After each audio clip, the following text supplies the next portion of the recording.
दोस्तों, कृष्ण जन्माष्टमी सभी हिंदुओं के लिए सबसे महत्वपूर्ण और शुभ त्योहारों में से एक है, क्योंकि ये एक ऐसा दिन है जब भगवान विष्णु के 8वें अवतार भगवान श्री कृष्ण का जन्म हुआ था।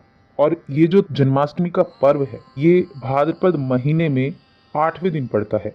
इस दिन भक्त उपवास रखते हैं, भगवान श्री कृष्ण का आशीर्वाद लेने के लिए विधि विधान से पूजा अर्चना करते हैं, भगवान श्री कृष्ण को मनाते हैं। इस बार जो जन्माष्टमी का पर्व है वो 30 अगस्त को मनाया जाएगा। भगवान श्री कृष्ण का जन्मोत्सव सोमवार 30 अगस्त को मनाया जाएगा। इस बार जन्माष्टमी पर बहुत ही अच्छे दुर्लभ संयोग भी पड़ रहे हैं जो बेहद खास होने वाले हैं। तो आज की इस वीडियो में हम आपको जन्माष्टमी से जुड़ी हुई कुछ जानकारियां और कुछ ऐसा एक उपाय बताने वाले हैं जो आपको इस दिन जरूर करना चाहिए भगवान श्री कृष्ण को खुश करने के लिए। तो जैसा कि आप सभी को पता है कि भगवान कृष्ण जो है भगवान विष्णु के 8वें अवतार हैं। अब अगर इस दिन के हम शुभ ग्रह नक्षत्रों की स्थिति की बात करें कि इस दिन जो है योग है, जो दुर्लभ संयोग हैं, वो क्या होने वाले हैं। तो जब श्री कृष्ण का जन्म हुआ था तो भाद्रपद मास की कृष्ण पक्ष की अष्टमी तिथि थी, रोहिणी नक्षत्र था और बुधवार का दिन था। और उस दिन चंद्रमा वृषभ राशि में स्थित थे।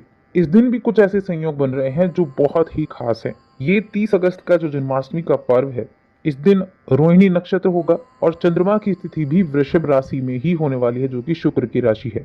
इसके अलावा इस दिन सर्वार्थ सिद्धि योग भी बन रहा है, जो इस दिन में 4 चांद लगा रहा है। तो ये जो दिन हुआ, ये सिद्ध दिन तो पहले से ही था, लेकिन ये अब सर्व सिद्ध दिन बन गया है।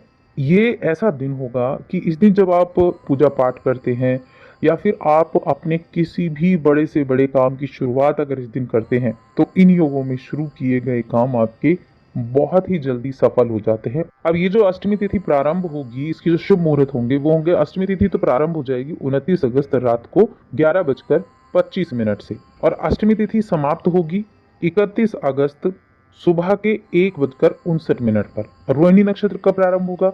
ये होगा 30 अगस्त को सुबह 6:39 से। इस दिन जो पूजा का शुभ मुहूर्त होगा वो सोमवार के दिन वो होगा रात को 11:59 से 12:44 तक। ये इस दिन का पूजन मुहूर्त है, 45 मिनट का है। लेकिन जो श्री कृष्ण की पूजा होती है वो निशिता काल के दौरान मानी जाती है, और वैदिक समय के अनुसार ये मध्य रात्रि का वो समय होता है जो सबसे अधिक पावरफुल समय होता है इस दिन की पूजा पाठ के लिए।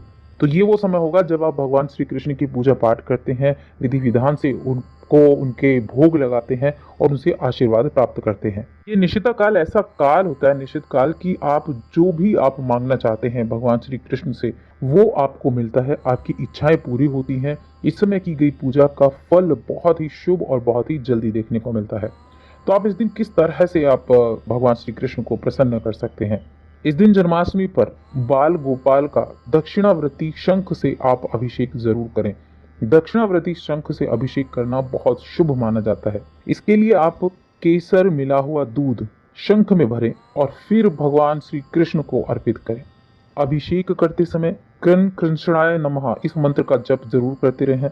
अभिषेक करने के बाद साफ जल भी उन पर अर्पित करें, यानी पहले आपको दक्षिणावर्ती शंख से केसर और दूध मिला हुआ जल उनको अर्पित करना है, उसके बाद साफ जल उनके ऊपर अर्पित करना है। इसके बाद उनको पीले रंग के चमकीले वस्त्र पहनाएं, हार फूल से उनका श्रृंगार करें, तिलक लगाएं और वैजंती की माला पहनाएं। आप चाहें तो तुलसी की माला भी उनको पहना सकते हैं।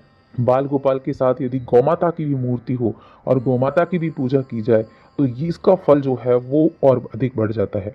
भगवान श्री कृष्ण को ज्यादा कुछ आप अगर भोग नहीं लगा सकते, एक बहुत ही जो उनका प्रिय चीज है इसका भोग आप इस दिन जरूर लगाएं, माखन और मिश्री का।